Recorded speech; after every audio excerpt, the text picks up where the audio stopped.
Assalamu alaikum, everyone. Thank you for coming back.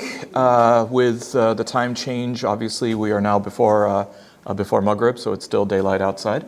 For the last of the three lectures on the Ottoman Empire. And as you recall, last time we were somewhere near the middle to the end of the 19th century, and things were not looking very good for the Ottoman Empire. They had already begun to be referred to by, especially Europe, as the sick man of Europe.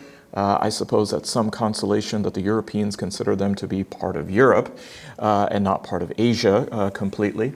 But you have really what's going on, two different dynamics. One is an internal implosion within the empire, and then of course you also have a very ambitious and a very now aggressive Europe that is looking to control this very important part of the world, especially the Eastern Mediterranean.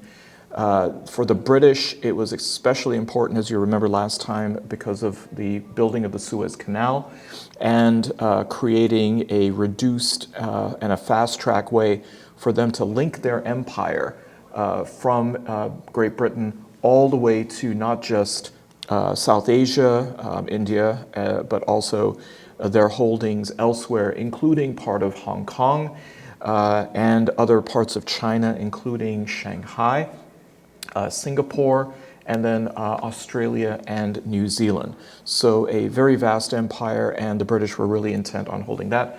Countering that, of course, were the French. They didn't want to get left out of it, and they had, of course, significant holdings, especially in Southeast Asia, Vietnam, Laos, Cambodia, etc.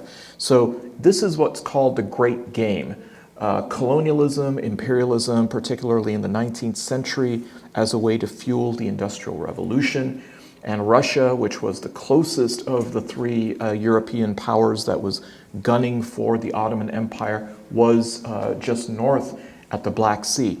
And it's really important to consider that when it came to these three big powers, Russia, Britain, and France, part of their policy toward the Ottoman Empire was based on the fact that they didn't trust one another.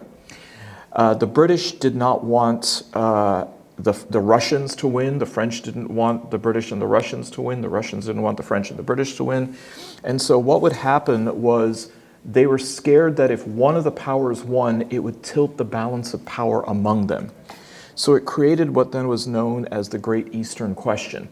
And it was a kind of, if you want to call it, a gentleman's agreement that they would allow the Ottoman Empire to get weak, but not at the expense of one another.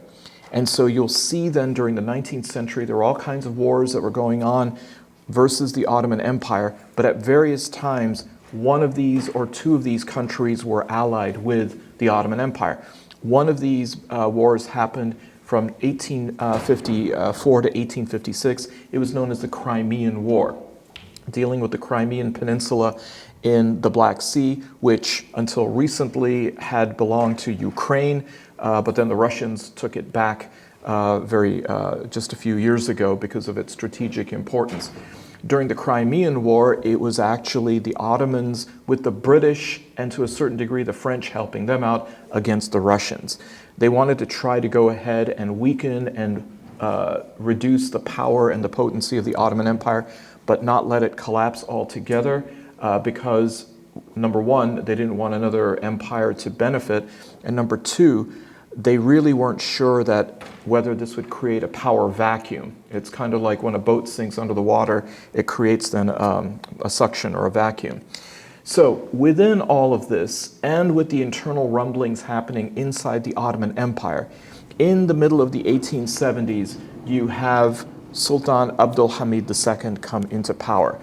He was brought in with a group of people called the Young Ottomans who wanted to have a constitution. They did not like the way that the sultans were running the show, especially in the 1850s and the 1860s. What they realized was that a constitution would put certain limitations on the sultan. They didn't want to get rid of the sultan as a whole because that was something that had been around for 6 centuries. What they really wanted, though, was curbs. And Sultan Abdul Hamid II agreed. He said, we'll go ahead, I'll agree to have limitations on my own authority. So from somebody who has absolute power to then going ahead and agreeing to give some of that power up is a major step. What happens is then the Constitution comes in 1876, as does Sultan Abdulhamid II. It calls for an elected chamber known as basically the Chamber of Deputies, which was going to be like Congress. There was going to be an upper house which was appointed by the Sultan. This was more like the British system, the House of Commons and then the House of Lords. There was going to be a constitution, but the Sultan really still maintained a lot of the power, including his ability to dissolve the constitution and even to suspend the parliament if need be. While all this is going on, there is still a lot of battles with European powers, and in 1878, the Congress of Berlin is a major treaty site for taking away land, taking away power from the Ottoman Empire. When this happens, Sultan Abdulhamid II calls emergency powers, and he suspends parliament, and he also then suspends the constitution, and the Ottoman Empire goes back to being a full-out monarchy. Now, Sultan Abdulhamid II has had a major shift in the way that especially Turkey has seen him and his role. After World War I, Sultan Abdulhamid, until probably about maybe 15 years ago, was considered to be a villain because he had rolled back a lot of the constitutional protections that had been put into place. People thought that he was conniving, that he kind of deceived the constitutionalists to come to power. Now we find that Abdulhamid II is having kind of a rehabilitation, a makeover of his image, of his reputation, that actually he was a very good guy. He was somebody who was standing up to secularists to maintain the Islamic nature of the empire, was asserting his role as the Khalif to go ahead and to inform Europe that he represented not only the Muslims of the Ottoman Empire, but all of the Muslims who were under colonial rule around the world. The main takeaway from what happened to Abdulhamid II and his reputation is realize that reputations are fluid. It has a lot to do with who's writing the biographies, what are the political agendas behind it, and usually the truth is somewhere in between. He certainly wasn't a full saint, but he certainly wasn't the villain that he was painted out to be. But I've been going, as I said before, to Turkey for the last 18 years, and it's really interesting to see how his reputation has been rehabilitated. Before, when I would go to bookstores in Turkey, I wouldn't find any books on Abdulhamid II. Now you will find probably about maybe 12 to 15 different biographies just on him. So that speaks volumes to how people are perceiving him. World War I begins in 1914. It begins because of the assassination of Archduke Franz Ferdinand, who was the crown prince of the Austro-Hungarian Empire. He was making a goodwill trip to Sarajevo in Bosnia, which was part of the Austro-Hungarian Empire. On June the 28th, 1914, he was with his wife, Sophie, and he was the nephew of the ruler of the Austro-Hungarian Empire. A group of conspirators, an ultra-nationalist Serbian group that was upset at Austria-Hungary, known as the Black Hand. They then stage an assassination attempt. The initial assassination attempt actually failed. They tried to detonate a bomb underneath his motorcade as it was going by. It exploded, not under his car, but the one behind it, wounding some of the people in that. His car then sped off to City Hall, where he was intended to give a speech. The conspirators thought they had failed, and then they were going to go ahead and meet at a park around noon to kind of regroup. And you know the story of Franz Ferdinand? Yeah? Okay. Have you been to Sarajevo? No. Oh, okay. So when you go to Sarajevo, you can see where this actually happened. And it's right next to the Miljacka River. And one of the conspirators who actually had tried to throw the bomb, when he failed, he then tries to jump into the river to drown himself. The problem is that in the middle of the summer in Sarajevo, the water level of the Miljacka is about 12 inches. So he couldn't drown, and then he tries to take cyanide to kill himself before the authorities get to him, but the cyanide was old, so it didn't kill him, it just made him violently ill. So this was a comedy of errors. When the Archduke goes and gives his speech at City Hall on his way back to the railway station to go back to Vienna, he decides to change the route to stop by at the hospital to see the people who had been injured in the car behind him. His driver really didn't know the route very well, and he comes upon in front of a restaurant. And who is there at the restaurant but a 19-year-old Serb ultranationalist by the name of Gavrilo Princip. He was supposed to go to the park to meet with the rest of the conspirators, but he got hungry, so he decided to go into this restaurant and get a sandwich. As he's coming out, what does he see in front of him? The Archduke's car, and he realizes he can take another shot at the assassination. And in fact, this time he is successful. This literally starts World War I. Because Austria-Hungary declares war against Serbia. Serbia is allied with Russia by treaty, so Russia declares war on Austria-Hungary. France is tied to Russia by treaty, so it declares war on Austria-Hungary. Germany is tied to Austria-Hungary, and so it declares war on France and Russia. And then the Ottoman Empire says, well, the French, the British, and the Russians all are against us, so we're going to join Germany and the Austro-Hungarian Empire to fight those three forces off. It's a little bit simplistic to say that it was all about Archduke Franz Ferdinand, but it was definitely the spark. Europe at that time was just kind of like a heavily wound up coil looking for it to be released, and it was probably inevitable. It's a great story, and if you go to Sarajevo, that restaurant is now a museum, and you can see the gun, the pistol that Princip used to actually kill Franz Ferdinand, along with a bunch of other artifacts. And by the way, Sarajevo is an absolutely beautiful city, and of course, given its rather tragic, more recent history in the 1990s, it is definitely a city where you will feel Islam. I happened to be there in 2016 during Ramadan, having iftar where they announce Maghrib by the cannon that is fired from the top of the hill in the city, and having iftar with a few hundred people because the city puts out tables for sort of a communal iftar, can't be beat. So this then creates the alliances during World War I. The Triple Entente, or the Allied powers, are Great Britain, France, Russia until October 17th, when they have their little revolution there. They then pull out of World War I, and in April of 1917, actually the United States goes in. They weren't there from the very beginning. And against them, the central powers of the Ottoman Empire, Austria-Hungary, and Germany. Now, how does the Middle East get into all of this? Well, many of the Arab territories have already been infiltrated by British and French influence. The French had been in Syria, and Syria at this time included Lebanon.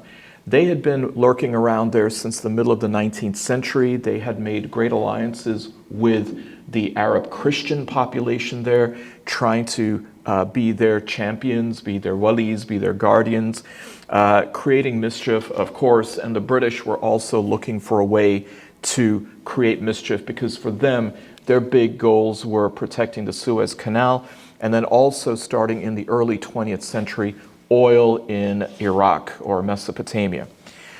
The British, because their empire was so big, couldn't really then concentrate all of their forces in the region to try to defeat the Ottoman Empire. They were spread out in Western Europe, fighting Germany, Austria-Hungary over there, hoping that Russia could help on the eastern side.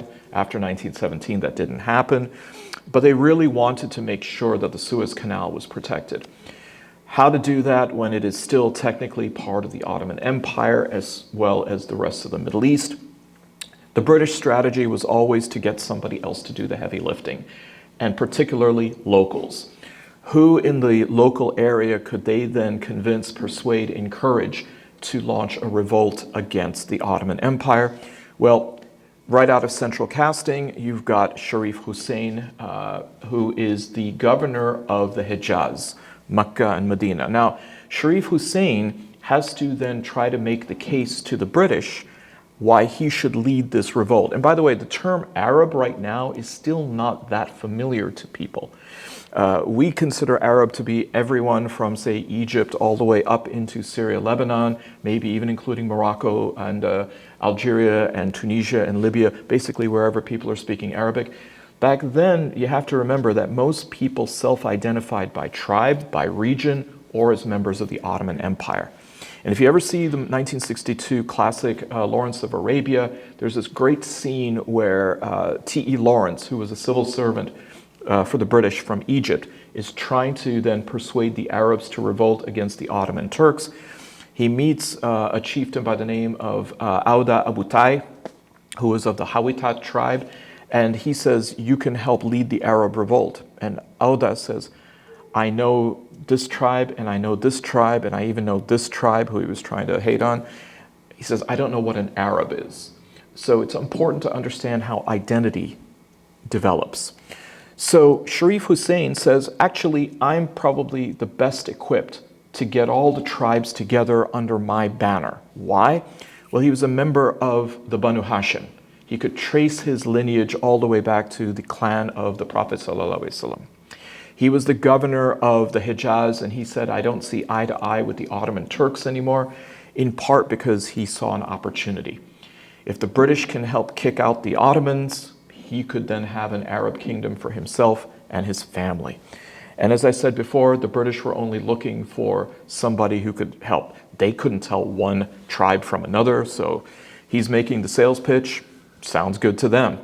And so this is how Sharif Hussein's family then leads the Arab revolt. Now remember though, not only are they leading the revolt against the Ottoman Empire, they're literally leading it against the Caliphate. It's really important to recognize that this was, in a sense, also trying to defeat the Caliphate. So it's a little bit of Muslim on Muslim crime going on, if you will.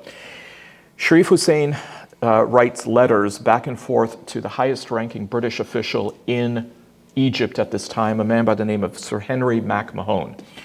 I know most of you probably don't write letters anymore. It's kind of a lost art, but they exchanged 10 letters between July 1915 to March 1916, which is, of course, about 9 or 8 months. I know you guys probably punch out 10 texts in a minute. This was painstakingly slow, but it also shows the intricacies of the relationship. Now, it's very controversial for two reasons, other than the fact that Sharif Hussein was agreeing to help out the British defeat a Muslim empire. The terms of the agreement as far as what was going to be the territory for this new Arab kingdom that was going to be run by Sharif Hussein and his family was a bit ambiguous. And second of all, what exactly were the British going to support? Was it full independence? Was it support for the family doing the bidding of the British? Were they really going to be the puppet masters behind the regime? That wasn't completely clear, but by March of 1916, Sharif Hussein and his family were persuaded enough to say, yep, okay, we're good. Now we're going to go ahead and lead the revolt. Now remember the date, March 1916, because in May of 1916, barely 6 weeks later, on May the 9th, there was an agreement that was put together between two civil servants, a Britisher by the name of Sir Mark Sykes, and the other was Francois-Georges Picot, Frenchman, and this is known as the Sykes-Picot Agreement. There are three documents, if you will, that form the modern Middle East. The Hussein-MacMahon letters, the Sykes-Picot Agreement, and we'll get to the third one in a minute.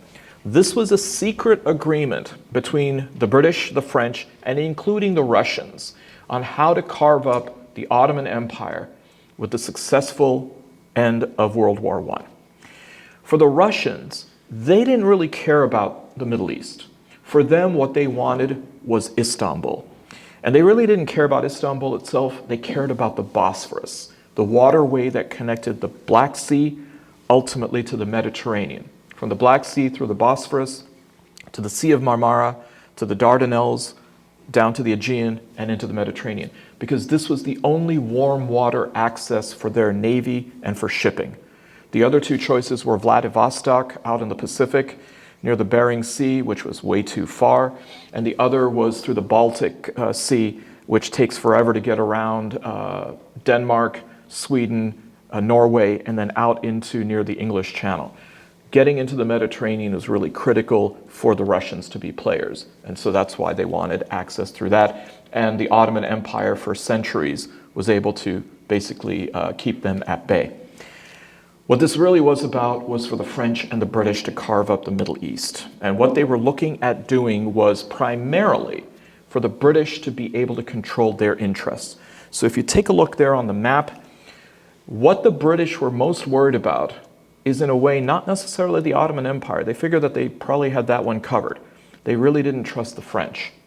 They didn't trust the French with wanting to kind of nudge into their discovery of oil, and they didn't trust the French when it came to the Suez Canal.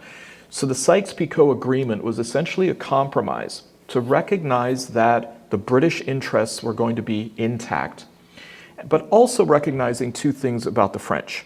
They did have, in their minds, a legitimate claim in the Middle East because of what they were doing in Syria and Lebanon, but also because the British recognized that they were taking a pounding in France itself. Remember, World War I, trench warfare, mustard gas, a lot of that was happening literally on French soil. So they were incurring a very heavy price during the war. They needed to be compensated. And for the British, they said, well, the best way to go ahead and compensate them is by giving them something from someone else's empire, not our own empire. So that was the thinking for the Sykes-Picot Agreement. So what the plan was for the British to have control from basically Gaza all the way to the Persian Gulf, going up toward, initially it was going to be Mosul, just south of Mosul was going to be the line. Kind of a diagonal line. Everything north of that was going to be for the French to go ahead and control, including Syria and Lebanon. According to the Sykes-Picot Agreement, the area between the Jordan River and the Mediterranean, which today would be Israel-Palestine, without Gaza, was supposed to be an international zone where basically the British and the French were going to control it. It was not going to be part of the agreement to one country. Now, here's the problem. The land that they're talking about is essentially the same territory that Sharif Hussein believed was going to be his Arab kingdom, and that the British had essentially signed off on through the Hussein-MacMahon correspondence. This agreement comes about 6 weeks after the British and Sharif Hussein's family had locked in their deal. There is no way, if you know how long it takes for treaties and agreements to be drafted, that this agreement just sort of cropped up once the other one was taken care of. This had been in the works for a very, very long time. So basically what it means is that the British were dealing with the Arabs while also completely deceiving them because they had other designs. The Sykes-Picot Agreement was rumored to exist. And in fact, Sharif Hussein's son Faisal approaches the British, who flat out tell him, we don't know what you're talking about. They just denied the whole thing. The way that the agreement became known, how it went viral, is when the Bolsheviks have their revolution in Russia, in October, when they storm the Tsar's palace and the Kremlin. Lenin's forces find a copy of the Sykes-Picot Agreement there, and Lenin orders it to be published in the Bolshevik Party's major journal, which is known as Pravda, which still exists as the major newspaper in Russia. A week later, it was translated and published into English by the Manchester Guardian in England. And so now this became viral, and it was, of course, extremely embarrassing to both the French and the British because they had essentially lied and deceived and betrayed the Arabs, but they kind of let it go on. There's a lot of controversy about whether, in fact, the Arabs knew about it, but went along with it anyway. So, again, history is always fluid. So, I mentioned that there were three major documents that form the modern Middle East as we understand it today. The third one, which is probably and arguably the most well-known to people, is the Balfour Declaration. Now, the Balfour Declaration was signed, or actually it was a letter, by this man right here, Lord Arthur Balfour, who had one time been the British Prime Minister, and during World War I was the British Foreign Minister, kind of like our Secretary of State, highest ranking diplomat. He was very close to the British Zionist movement, particularly one member who was a leading financier within the British establishment, a man by the name of Lord Walter Rothschild of the Rothschild family. Balfour was a member of Parliament originally from Manchester and had gotten very close to certain prominent members of the British Zionist community there, including a man by the name of Chaim Weizmann, who was a chemist who was based in Manchester. He had developed a new form of acetone. For all of you chem fanatics, you know about acetone. Acetone, among its many purposes, is a really wonderful cleaning solvent. And when cannons would get fired, they would have a lot of soot gathering inside. You couldn't use water to clean them out because they were so hot that the water would instantly evaporate. So what would happen is the military would have to wait for them to cool down, wash out the cannons because otherwise they would get clogged, and then put them back into service, which would be too much of a time delay. Acetone cuts that time down dramatically because it has a much higher boiling point.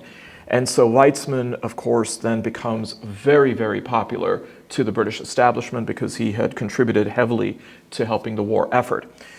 Balfour then writes a letter, and the letter's date is really important. It's November the 2nd of 1917. Why is it important? Because it's right after the Bolshevik Revolution in Russia.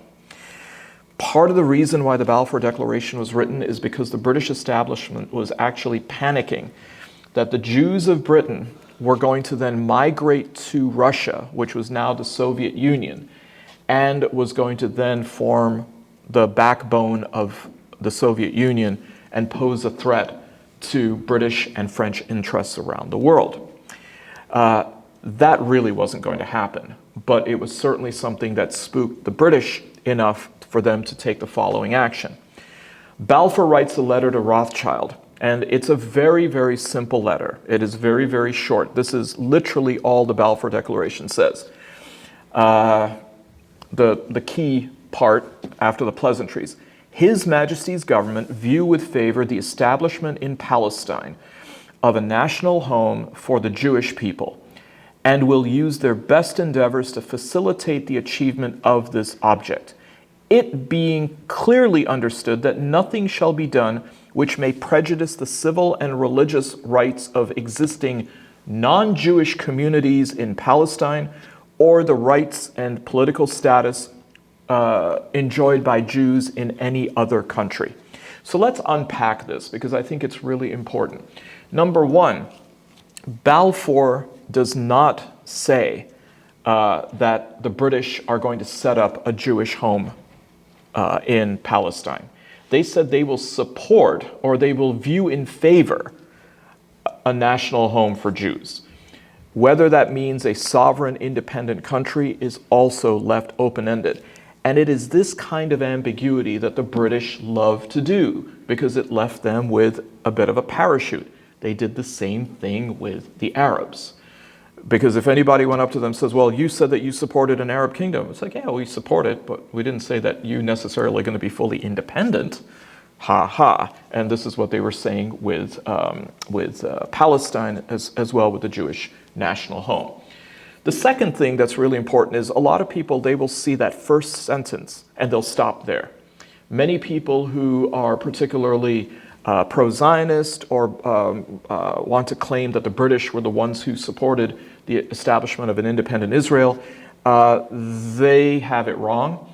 And those who are, of course, pro-Palestinian and saying, look, the British really ripped us off, they're actually also not reading it right. It's left with that much wiggle room. It's the next sentences that are also incredibly important. According to Balfour, whatever kind of arrangement was going to be there in Palestine, it was not supposed to mess with the Christian and the Muslim populations there, because those are the two non-Jewish communities in Palestine. Their rights were supposed to be preserved.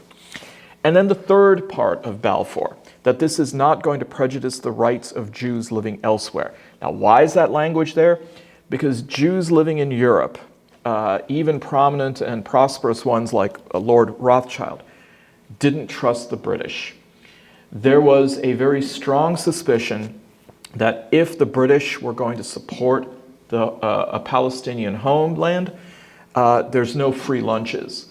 That what they would do then is basically say, okay, we supported a national home for you, now you leave ours. There was a real feeling that this would lead to deportation. And part of the reason for that is that a few years earlier in 1894 in France, a gentleman by the name of Alfred Dreyfus, who was a captain in the French Legion, one of the highest positions within the military officer corps, was wrongly accused of treason. He was accused of passing secrets to the German embassy in Paris. He was put on trial, he was convicted, and he was sentenced to a prison colony in French Guiana, Devil's Island. And the French didn't care. They're like, yeah, okay, he must have done it. Why? Because he was Jewish. It was left to a writer by the name of Émile Zola, who said, wait a minute, something doesn't add up here. And he published a series of articles in the French newspaper Le Monde saying, j'accuse, I accuse you, French society, of being anti-Semitic and worse, being hypocritical about being fair and just. That led to a public outrage. Dreyfus was issued a new trial. He was set free because of inconclusive evidence, but it took over 10 years for his name to be completely cleared, to say that he was basically framed because he was Jewish. That freaked out the Jewish community in Western Europe. They said, no matter how much we secularize, no matter how much we leave our Jewishness at home, it's never enough. There's enough racism, there's enough anti-Semitism in Western Europe that they're going to find some excuse to do something for us. So that hopefully explains the entirety of Balfour. It was establishing, or at least supporting the establishment of some kind of a Jewish home, but with these kinds of conditions. Well, World War I ends at the 11th hour of the 11th day of the 11th month of the year 1918. So basically at 11 o'clock in the morning on November the 11th, 1918. In January of 1919, there is a peace conference which is held in Versailles, at the Palace of Versailles, just outside Paris. And the big four show up, which is President Woodrow Wilson of the United States, Prime Minister David Lloyd George of Great Britain, President Vittorio Orlando of Italy, and the host is Georges Clemenceau, the President of France. None of the three defeated powers were invited. Germany, Ottoman Empire, or Austria-Hungary. And in fact, there really wasn't supposed to be defeated powers. It was a ceasefire. It was not a surrender. But the Europeans treated it as though it was a surrender. And they establish and impose some really severe punishments on the defeated powers. They completely eviscerate Austria-Hungary, make it a bunch of smaller countries, including Austria, Hungary, Czechoslovakia, Yugoslavia out of the former Ottoman Empire, including Slovenia, Serbia, Montenegro, Bosnia-Herzegovina, Kosovo, and Serbia was part of that. Russia's not invited because they say, well, you deceived us, you exposed the Sykes-Picot Agreement, that was really embarrassing for us, and now you're the Soviet Union, so you're not part of this anyway. And basically, what comes out of this is the Treaty of Versailles, which is intended to then exact punishment on Germany. Other treaties were used later on to divide up Austria-Hungary and the Ottoman Empire. The treaty that controlled that was known as the Treaty of Sèvres, and we'll get to that in a second. Woodrow Wilson had shown up at Versailles and proposed what he called his 14 points. One of them was establishing an international body where countries could come together and solve their differences through diplomacy. It was the precursor to the United Nations, and it's called the League of Nations, based in Geneva, Switzerland. The problem is that the United States never became a signatory or a member of the League of Nations. Why? Because when Wilson came back, he couldn't get the U.S. Senate to ratify the Treaty of Versailles. He was really hated by the majority party in the Senate at that time. So the U.S. Senate never ratified it. The U.S. never became then a party to the Treaty of Versailles, and it did not become a party to the League of Nations, which meant that the two major parties in the League of Nations were the British and the French. And for them, their major objective was maintaining their empires and basically now using the League of Nations as a shell corporation to allow them to do whatever they wanted, including the Middle East. One of the things, and I really love this graphic here, is how the British then played the Arabs. And here you see a group of people, some of the names that should be familiar to you. King Faisal of Iraq was Sharif Hussein's son. When they realized that they weren't going to get an Arab kingdom of their own, the British said, don't worry, we're still going to take care of you. They install one of Sharif Hussein's sons as the king of Iraq in 1921, Faisal. They installed another son, Abdullah, to be the king of Transjordan, what then becomes Jordan. And they make the third son, Ali, the governor of the Hijaz, Mecca and Medina. So this is how they then keep the Sharif Hussein family happy, because they're all together. And at the same time, right next to King Faisal is Abdulaziz Al Saud. And Abdulaziz Al Saud at that time was just this warrior. He was just basically a frontiersman from the Najd, the center of Arabia. But he then mobilized the rest of the tribes of Arabia and then marched toward Medina, and is able to, in 1927, capture Medina from Sharif Hussein's family. And Sharif Hussein's family turns to the British and they say, hey, can you help us out? And the British then realize, you know, you're not too popular anymore. So they said to Sharif Hussein, we'll give you safe passage so that you can leave, go be with one of your sons. And they let Abdulaziz Al Saud capture Hijaz. And in 1932, this then becomes the Kingdom of Saudi Arabia. But this was some serious chess piece moving on the board that the British were doing. Now, I mentioned the Treaty of Sèvres. And the Treaty of Sèvres was like the Treaty of Versailles, but where the Treaty of Versailles dealt with punishing Germany, giving France back the provinces of Alsace and Lorraine, setting a really high level of compensation that the Germans had to give back to France and to Great Britain. This treaty worked with the Ottomans.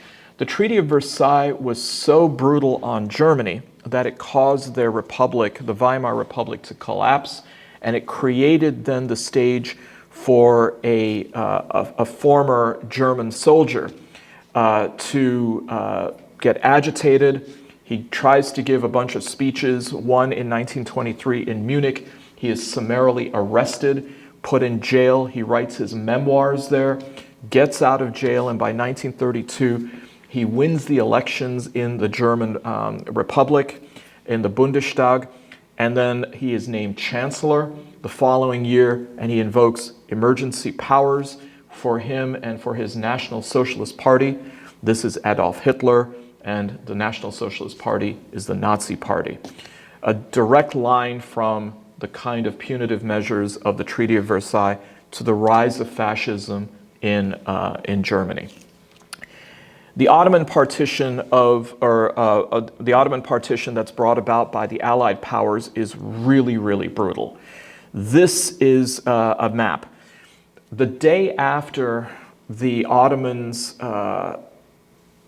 declared a ceasefire in 1918, which was in October, before the major ceasefire, the British and the French roll in and they occupy Istanbul. During the Treaty of Sèvres, they then name all of Istanbul on both sides of the Bosphorus an international zone that they're going to control.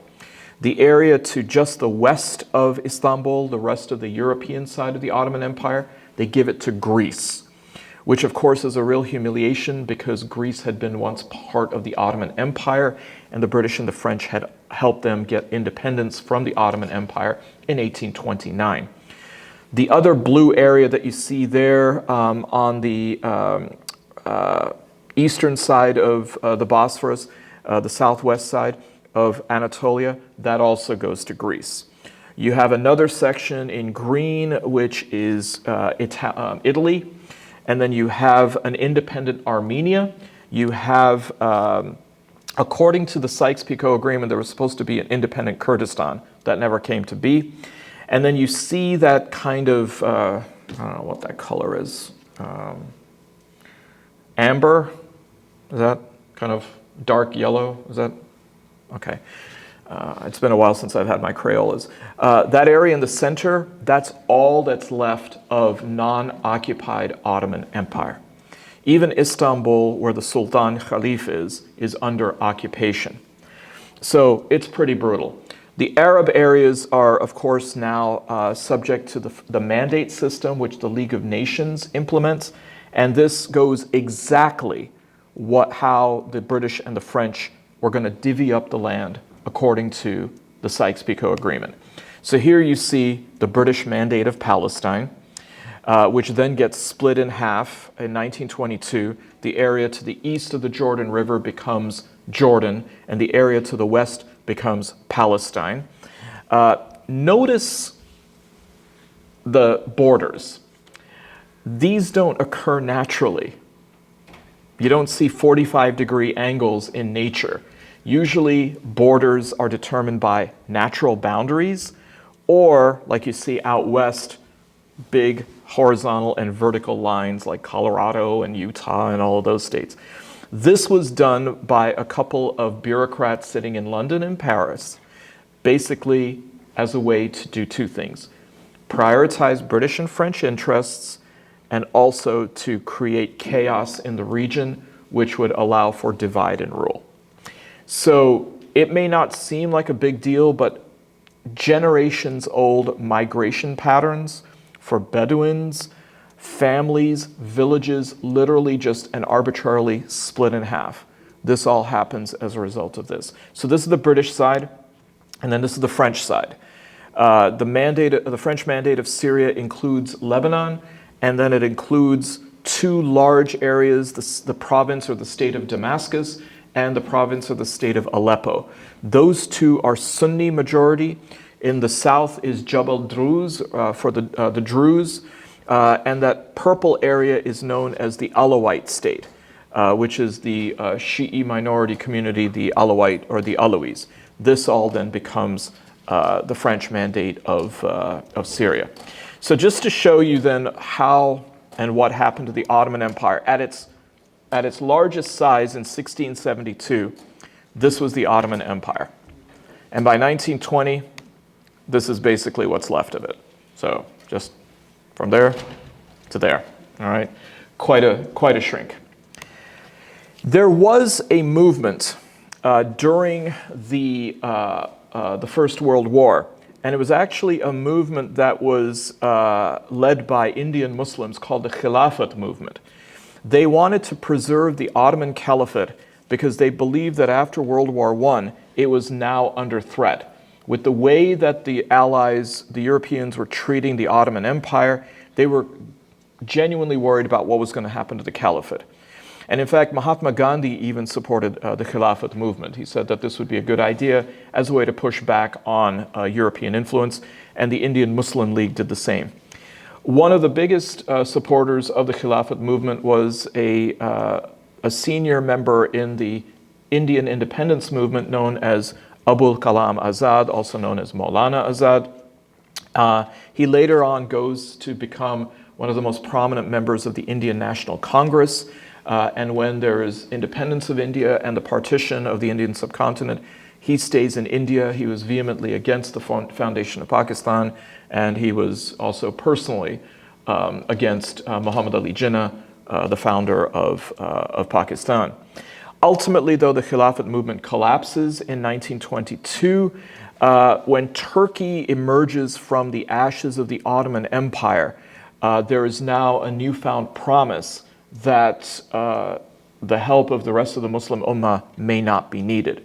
And part of that had to do with this man, Mustafa Kemal, also known as Ataturk, the father of Turkey.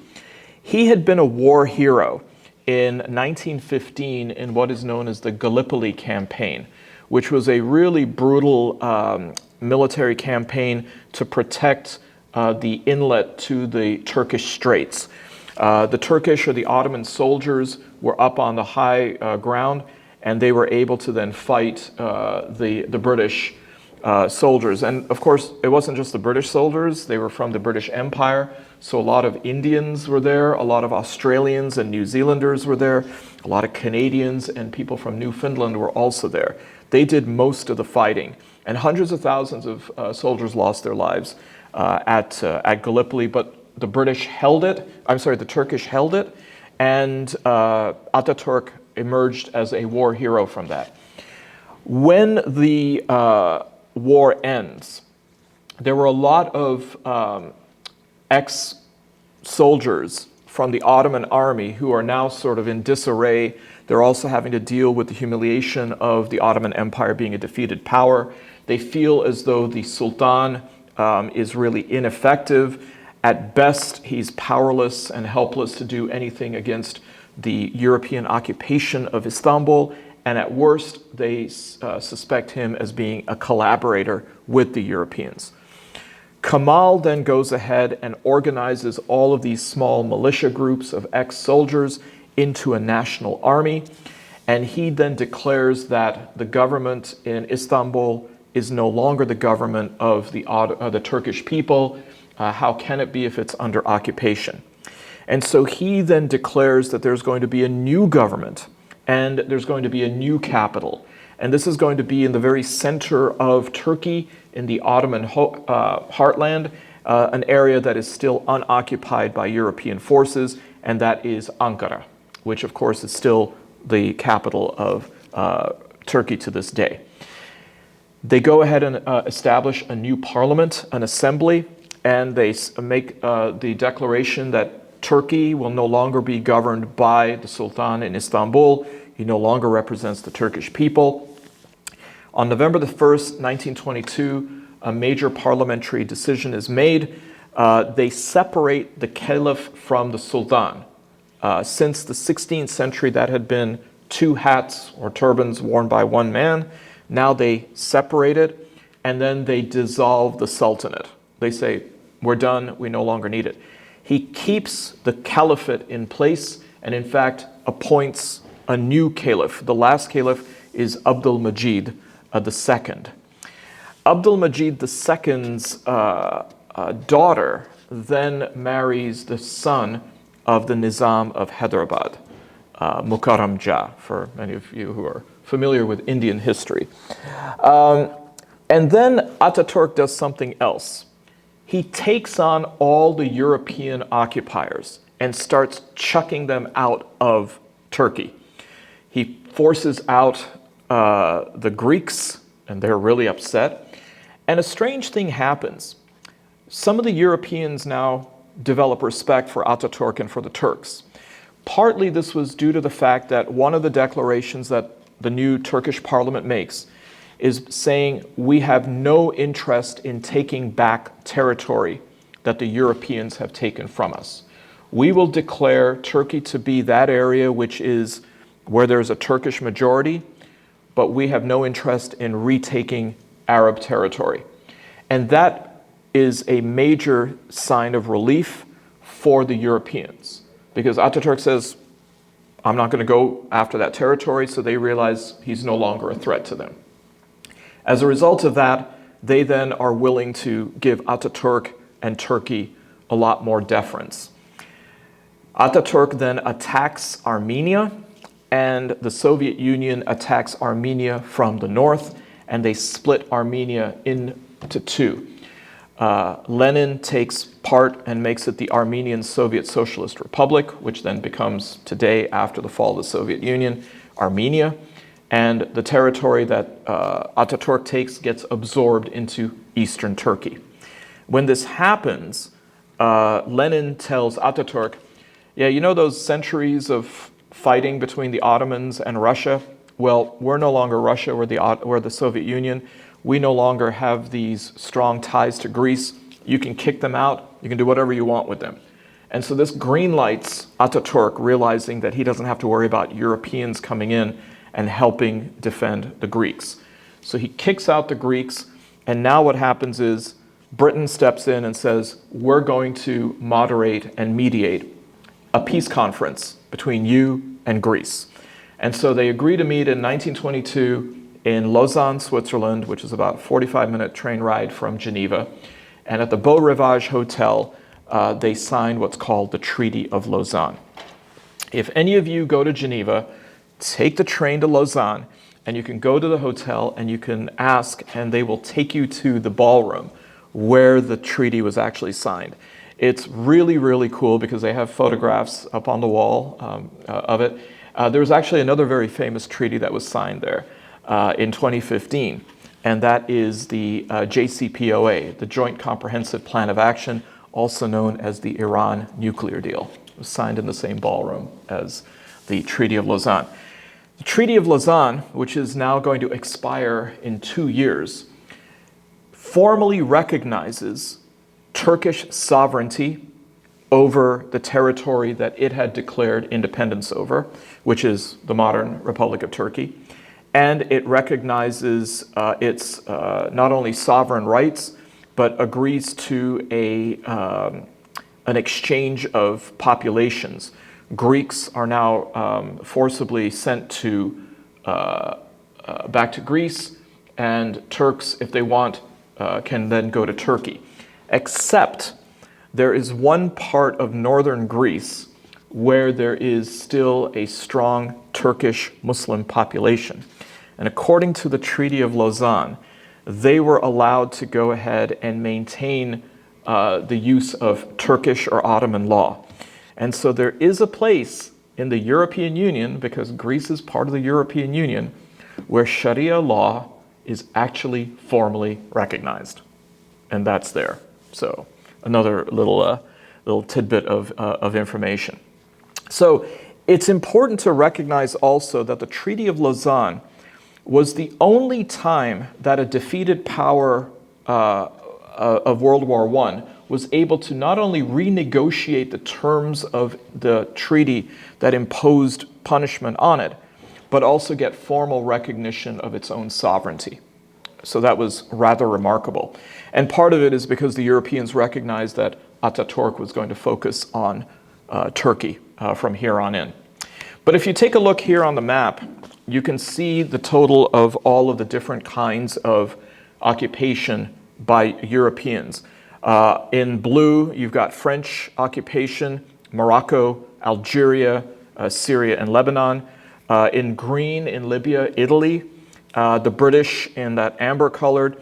The only three countries that then, after the 1920s, were not occupied by the Europeans were Turkey, Iran, and Saudi Arabia. Okay? So what are the lessons that we need to learn from this about the Ottoman Empire as a whole? I'll leave you with these 6. To quote from Dickens, it was the best of times, it was the worst of times. One thing to take a look at is the quality of leadership. There's a definite correlation between when the Ottoman Empire was successful and when the Ottoman Empire was on its decline, is what was the quality of not just the sultans, but also the bureaucrats. That would be the second one. So leadership, bureaucracy.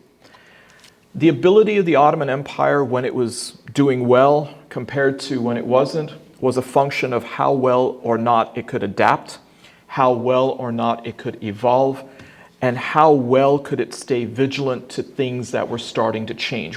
Where was its radar? Was it able to then detect and determine what was the impact of a changing Europe, whether they could do a risk assessment, whether they could do a threat assessment? And then finally, one of the lessons to be learned from the history of the Ottoman Empire is the ability to reinvent itself. The Ottoman Empire went through several different stages where they did not stay like the sons of Ertugrul. They were able to update, kind of like operating systems, to match what were the circumstances, what were the needs of the time and of the place for this expanding empire. An incredible history of of the Ottoman Empire. It's something that if you're interested in doing further exploration, there is a lot of great literature out there. It's growing by the day as people now have access to the Ottoman archives, and more information is starting to come out. So